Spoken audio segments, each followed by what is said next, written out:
अब तो दुनिया भर का मेला, ये सारे अक्षरों का नंबरों का क्या है झमेला। क्यों पोयम इतनी लंबी, होता क्यों है कड़वा करेला। अपनी कहानी जो जी चाहे वो लिखे, ओहो स्कूल टीवी से अब समझे और सीखे।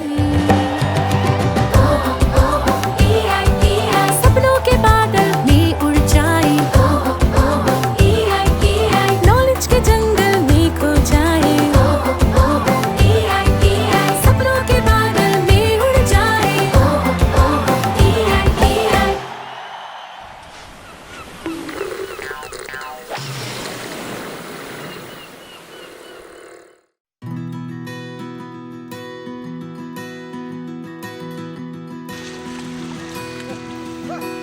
मेरा बचपन एक सुंदर से छोटे से गांव में गुजर रहा था और मेरे आसपास जितनी सारी चीजें थी, मैं हर चीज के बारे में उत्सुक था। और चूंकि फोटोग्राफी मेरे पिताजी का पैशन था, कैमरा तो मेरे हाथ में बचपन में ही आ गया था और उस कैमरे के जरिए मेरे माहौल से जुड़ने का एक सुंदर मौका मुझे मिल गया और अपने आप को व्यक्त करने का एक फ्रीडम भी मिल गया। और कैमरे के जरिए मैं बातें कर रहा था, वादियों से, नदियों से, फूलों से। जब मैं कॉलेज में था तो मेरे पिताजी ने मुझे ट्रेकिंग पे भेजा नेपाल, और वहां से जो फोटोग्राफ्स में खींच के लाया था, उनको देख के उस समय के एक बहुत बड़े आर्ट डायरेक्टर थे, उन्होंने सुझाव दिया कि मैं फोटोग्राफी को एक करियर के तौर पे सोचूं। और उनके जरिए मुझे हिंदुस्तान के कुछ बहुत ही बेहतरीन फोटोग्राफर्स के साथ काम करने का मौका मिला, उनसे सीखने का मौका मिला। पर एक ऐसा लड़का जिसका बचपन गांव में गुजरा हो, उसके लिए बम्बई जैसे बड़े शहर में आना रहना आसान नहीं था। मुझे अंग्रेजी भी नहीं आती थी और फोटोग्राफी से रिलेटेड सारी किताबें तो अंग्रेजी में थी, तो मुझे अंग्रेजी भी सीखनी पड़ी। और कई बार मुझे ऐसा लगा कि ये मैं कर नहीं पाऊंगा, मेरे से नहीं होगा ये। पर ऐसे समय पे मेरे माँ बाप ने, मेरे फ्रेंड्स ने मुझे सपोर्ट किया, इनकरेज किया, और उनकी मदद से वो कठिन समय मैं पार कर गया। शुरू में तो मुझे समझ में नहीं आ रहा था कि मैं किस दिशा में जाऊं, पर जब मैंने डॉक्टर दाइसाको इकेदा के विचारों को पढ़ा, जाना, समझा, तब मेरे विचारों को एक सही दिशा मिल गई। और उसके बाद जब मैंने मेरी दोस्त लीसा हाइडलॉफ के साथ काम करना शुरू किया, तो मेरा पूरा नजरिया ही बदल गया। और मुझे इस बात पे यकीन हो गया कि अगर मैं अपनी फोटोग्राफी को समाज के हित में लगा दूं, तो अपना सही मकसद पूरा करेगी।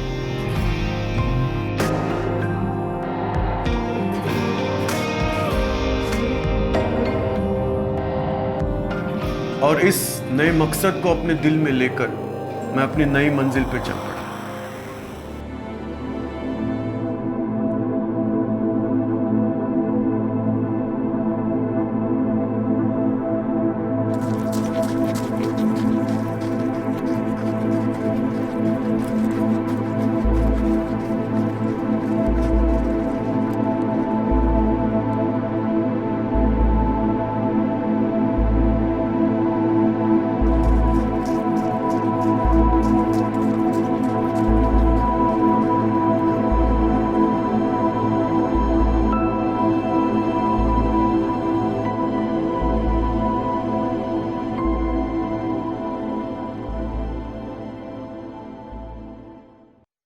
मेरे लिए तो पूरी जिंदगी जैसे एक मूवी की तरह है, एक फ्रेम के बाद दूसरा फ्रेम, एक सीन के बाद दूसरा सीन। मुझे हर चीज में स्टोरी नजर आती है। और ये जो पिक्चर्स आप अपने स्क्रीन पे देख रहे हो, ये उनमें से कुछ है जो मैंने अपने असाइनमेंट्स के लिए दुनिया भर घूमते हुए खींची हुई है।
क्या करना पड़ेगा ऐसी तस्वीरें खींचने के लिए जो कहानी बता सके, जो दिल को छू जाए।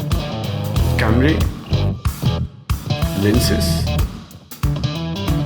लाइटिंग, हाँ, पर सबसे ज्यादा जरूरी एक जिंदा दिल। मैं कुछ सलाह दूंगा, कुछ नियम बताऊंगा जो हमें पालने हैं और कभी कभी तोड़ना भी जरूरी है।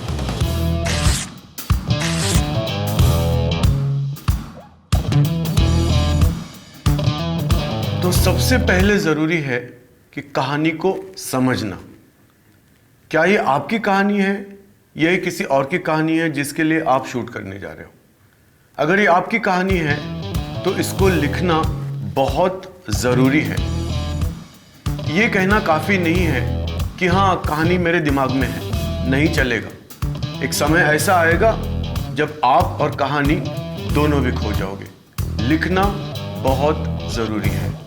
मैंने कुछ अच्छे से अच्छे लोगों को भी ये गलती करते हुए देखा है, सोच के कि हाँ कहानी मेरे दिमाग में है, नहीं चलेगा। कहानी को पूरी गहराई में समझना जरूरी है।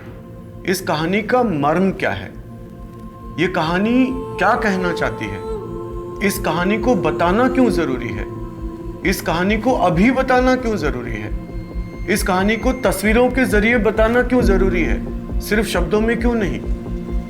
मुझे हर एक सवाल का जवाब पूरी स्पष्टता से समझना जरूरी है, ताकि जब मैं शूट करने जाऊं तो परिस्थिति को और उससे जुड़े हुए सारे पहलुओं को उस नजर से देख पाऊं। नहीं तो हम कुछ ऐसी तस्वीरें खींच के ले आएंगे जो शायद खूबसूरत तो होंगी पर कहानी बताने में कामयाब नहीं होंगी। क्या इस कहानी का कोई पहलू ऐसा है जो समझ में नहीं आ रहा है? और अगर ऐसा है तो जिसने भी कहानी लिखी है उसको फोन करते हैं, उसको मिलते हैं, कहानी को समझ लेते हैं। उससे जुड़ी हुई अगर कोई चीजें हमें पढ़नी चाहिए तो पढ़ लेते हैं, इंटरनेट पे रिसर्च कर लेते हैं, जो भी करना पड़ता है कर लेते हैं, पर उसको समझ लेते हैं। कोई भी मुद्दा ऐसे नहीं रहना चाहिए जो मुझे समझ में नहीं आया।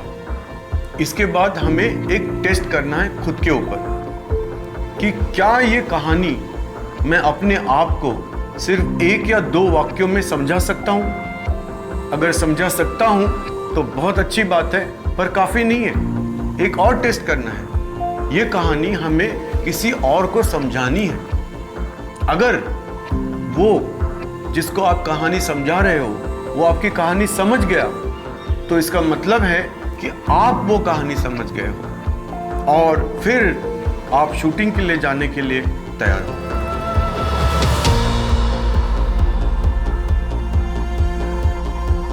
इससे पहले कि हम घर से बाहर कदम रखें, कुछ चीजों का करना बहुत ज्यादा जरूरी है। जैसे कि हालातों को समझना। हम किन हालातों में शूट करने जा रहे हैं, मौसम किस तरह का है, कहीं बारिश तो नहीं हो रही है, कहीं गर्मी तो बहुत ज्यादा नहीं है, कहीं जगह रेतीली तो नहीं है, कहीं नमी बहुत ज्यादा तो नहीं है, इससे इलेक्ट्रॉनिक्स फेल हो सकते हैं, कहीं तूफान के आसार तो नहीं बन रहे हैं, कहीं बर्फबारी तो नहीं हो रही है, या कोई स्पेशल कंडीशंस है जैसे कर्फ्यू लगा हो फॉर एग्जांपल। इन सब चीज़ों को पता करना और उन हालातों के लिए अपने आप को तैयार करना बहुत ज़रूरी है।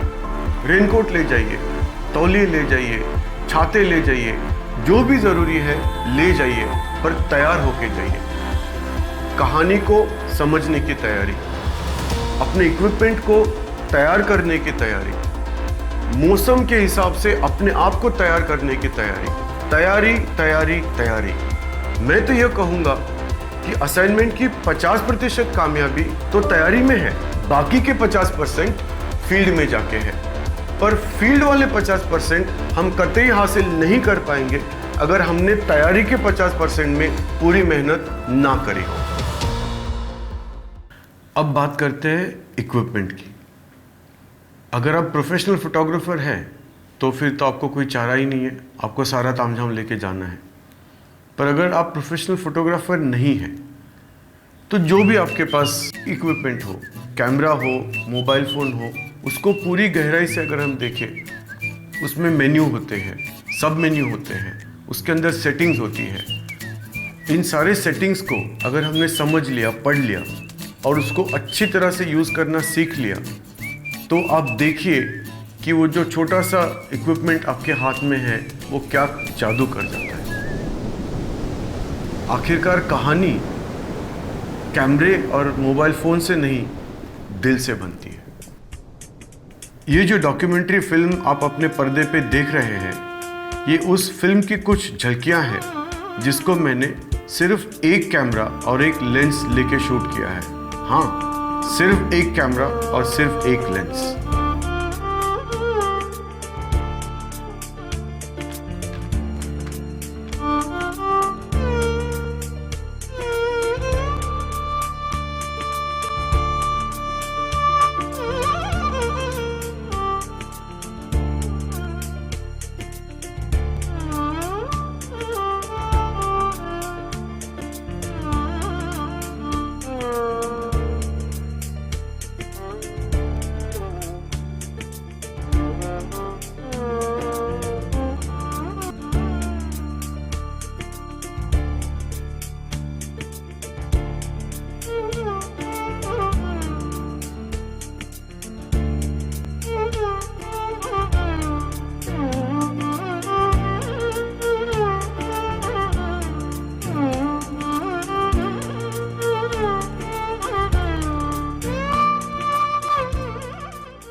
अब एक इतने छोटे से सिंगल एपिसोड में हम फोटोग्राफी की तकनीकी मुद्दों पे गहराइयों से चर्चा नहीं कर पाएंगे, पर कुछ मुद्दों पे ज़रूर थोड़ी सी चर्चा करेंगे। कंपोजिशन, लाइटिंग और एक्सपोजर।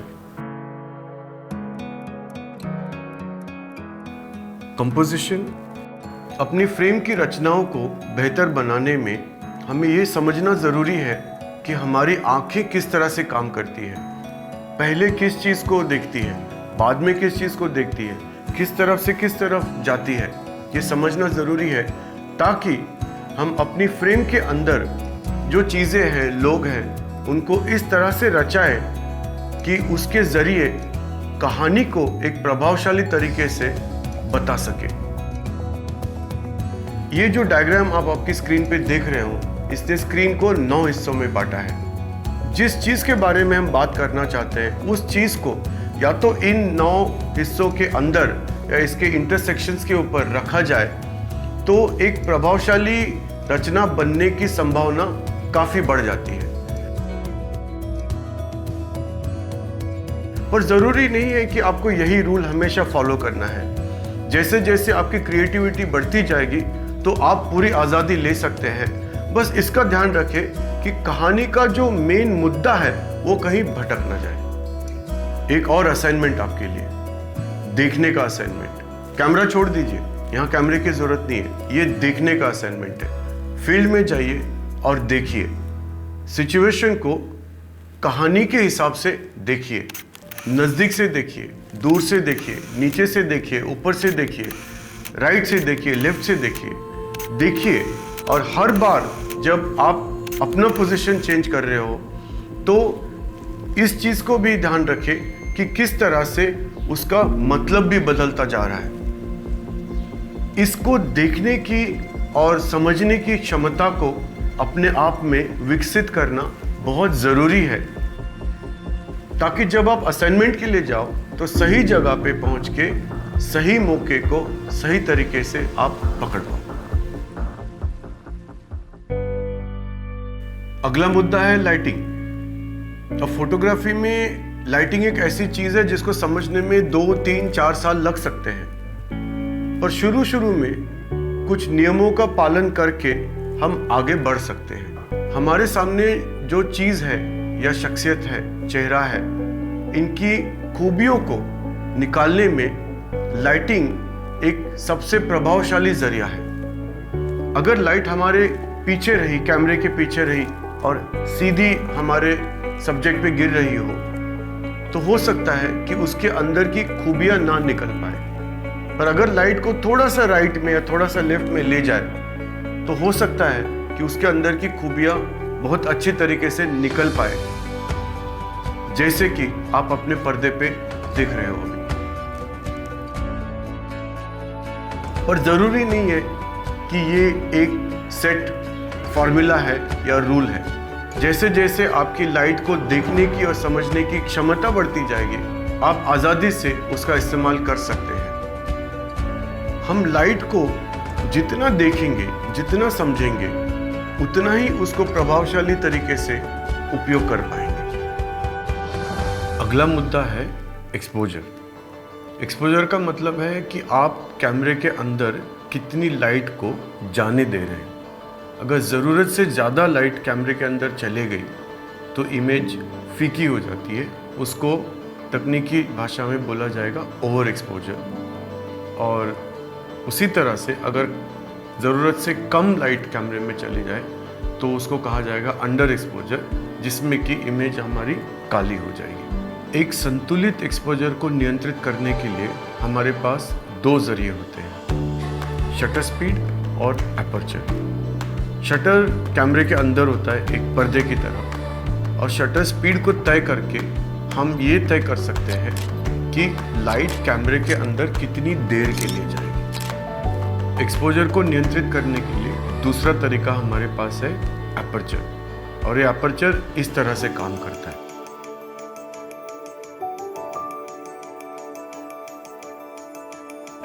एपर्चर ज़्यादातर लेंस में होता है, जबकि ये बात सही है कि एपर्चर और शटर स्पीड दोनों भी लाइट को कंट्रोल करते हैं, पर जिस तरह से वो आपकी तस्वीर पे असर करते हैं ये बहुत अलग अलग तरीके से असर करते हैं। इन दोनों नियंत्रणों का कुशलता से उपयोग करके हम तस्वीरों की कहानी बनाने की क्षमता को बढ़ा सकते हैं।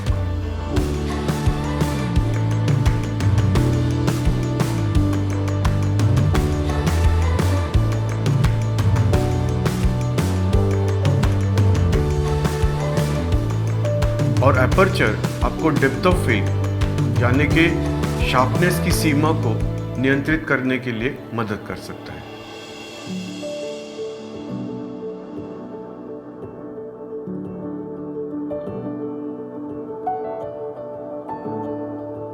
फिर जब आप जाओगे फील्ड में तो इन तीन चीजों का ध्यान रखना बहुत जरूरी है। कहानी को बार बार याद करें, उसका जो मुख्य मुद्दा है उसको बार बार याद करें। एक प्रिंट आउट भी साथ में रख लीजिए, हमेशा काम आता है। कैमरे को प्यार से इस्तेमाल कीजिए, उसके साथ रिश्ता बना लीजिए, उसको अपना दोस्त बना लीजिए, ना कि कोई बेजान यंत्र समझ के उसको विरक्ति से यूज़ किया जाए। ये बात सुनने में शायद थोड़ी अजीब लग रही हो, पर जब कैमरा आपका दोस्त बन जाएगा, आपके साथ काम करने लगेगा, तो आपकी तस्वीरों में भी एक अलग तरह का जादू उभरने लग जाएगा। डिजिटल फोटोग्राफी की दुनिया में लोगों के अंदर एक गलतफहमी मैंने अक्सर देखी है कि हम किसी तरह भी फ़ोटो खींच लेंगे और उसको बाद में फ़ोटोशॉप पे ठीक कर लेंगे या कुछ किसी और सॉफ्टवेयर से ठीक कर लेंगे। नहीं होता ऐसे। जब आप लोकेशन पे हो, तस्वीर खींच रहे हो, उसी समय आपको उससे बेहतरीन से बेहतरीन बनाना है, सही से सही सेटिंग करनी है, ताकि जब वो तस्वीर आप वापस लेके आ जाओ तो पोस्ट प्रोडक्शन सॉफ्टवेयर को इस्तेमाल करके उसको और भी बेहतरीन बनाया जाए। ये नहीं कि कुछ भी शूट करके आप ले आओगे और फिर इधर उधर से चिपका के उसको किसी तरह से ठीक कर लोगे, वो नहीं हो पाता है। ऐसी जोड़ी हुई चिपकाई हुई तस्वीरें एक कहानी बनाने में कभी भी कामयाब नहीं होती है। जब आप शूटिंग से घर लौटते हैं तो कुछ चीज़ें तुरंत करना बहुत ज़रूरी है। सबसे पहले डेटा बैकअप। आपने भले फ़ोन पे शूट किया हो, मोबाइल पे शूट किया हो, जैसे ही लौट के आप घर पे आते हैं तो सबसे पहले उस डेटा की एक कॉपी बना लीजिए और उसको किसी सुरक्षित जगह पे रख दीजिए, वरना इतनी मेहनत करके जो कहानी आप लेके आए हो वो एक छोटी सी गलती से अगर डेटा डिलीट हो जाए या खो जाए तो उसके साथ वो खो जाएगी।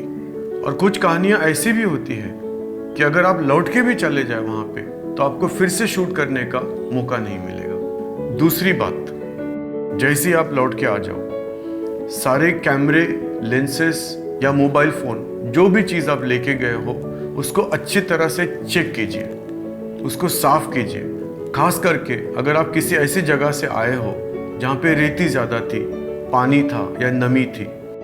अंत में, अगर आपको एक प्रोफेशनल फोटोग्राफर बनना है तो ऐसी क्या चीज़ आप में होना ज़रूरी है जिसकी वजह से लोग आपको बुलाएं उनकी कहानियाँ बताने के लिए। इजाज़त दीजिए मुझे आपके साथ शेयर करने के लिए उनके अपने शब्दों में दुनिया के कुछ बेहतरीन डायरेक्टर्स, क्रिएटर्स, प्रोड्यूसर्स ने मेरे साथ काम करना क्यों पसंद किया।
और अब जाते जाते एक असाइनमेंट और देकर जा रहा हूं आपको एक तस्वीर खींचनी है जिसमें एक करुणा का भाव नजर आए, एक दया का भाव नजर आए।